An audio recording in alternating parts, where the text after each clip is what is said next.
'Twas grace that taught my heart to fear, and grace my fears relieved.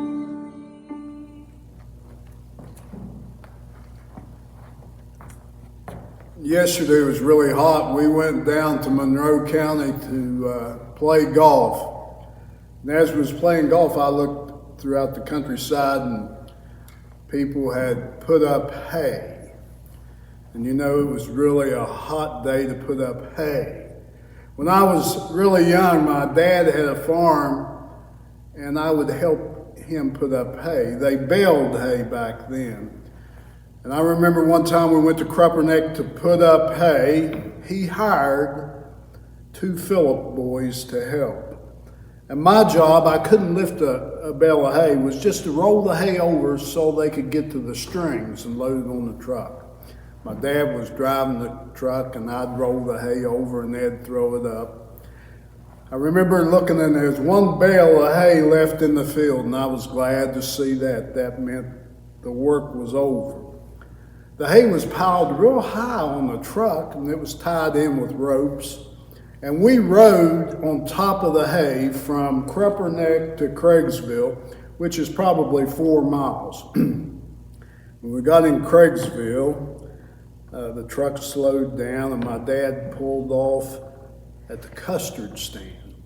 And he went and he got 3 cones of ice cream and he reached the ice cream up to us.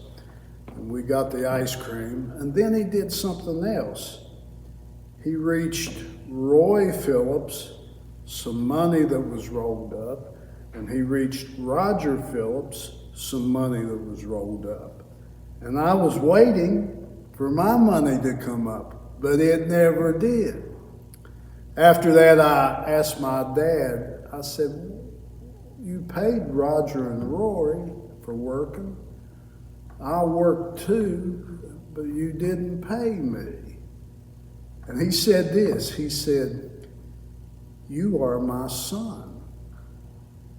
You are my son." That's all he said. Still remember that to this day.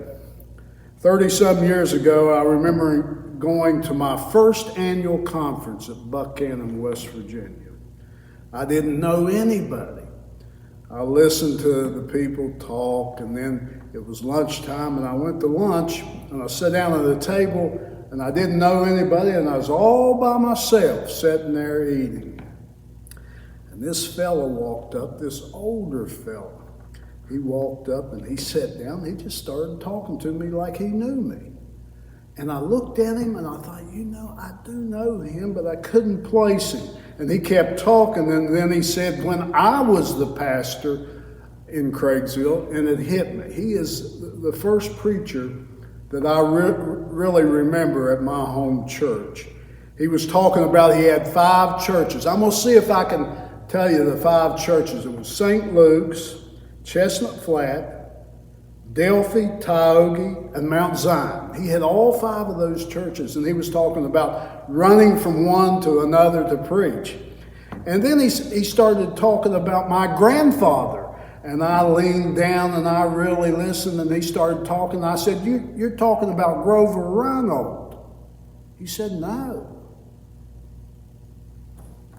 He said, I'm talking about Irvin Brown. He was my other grandfather. And for 35 years, I have never mentioned his name in a sermon. I've talked about everybody, but I have never talked about him. I've talked about Grover Reinhold many, many times, but I've never, ever, until this moment, talked about Irvin Brown, my other grandfather. Why is that? Was he not a good man? Yes, he was a good man. Can I not remember him? I remember him very well, more than Grover Reinhold, yet I have never talked about him. Did he never do anything of any significance? Yes, he did, because I began thinking, and all these things came back. There are some people, for whatever reason, We just don't talk about them. They are overlooked, somewhat forgotten, and we don't talk about them. Irvin Brown was my other grandfather. He was in a wheelchair. My whole memory of him, he was in a wheelchair. He never, ever got out of that wheelchair. I asked my brother, I said, do you ever remember Granddad Brown walking? He said, no.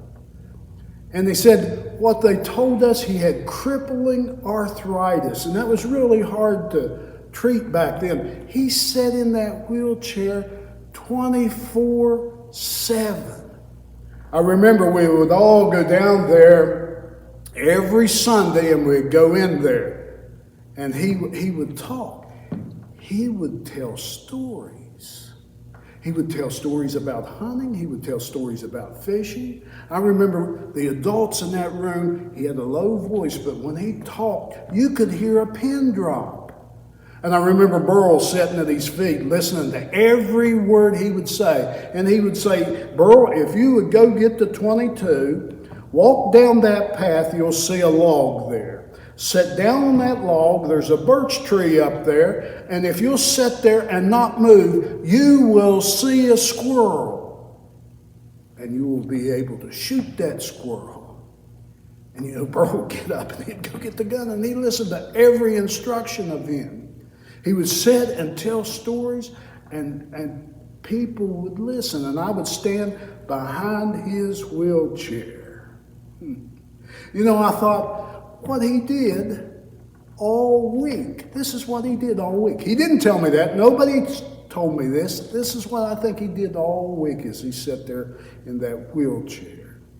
He would think about things to talk about on Sunday afternoon. He would tell a story, and he'd finish the story, and then somebody had asked him a question, and then he'd go again, and it would be all afternoon. No TV, no radio, and people would listen to every word of it. You think about Crupperneck. I talk about Crupperneck a lot. You think about Crupperneck, and if you go to the old timers and you start talking about Crupperneck, you will always hear something about my grandfather Reinhold, about when he would preach on Sunday. When he would preach on Sunday, there would be so many people in the church, they'd raise the windows so they could hear outside. And you know what?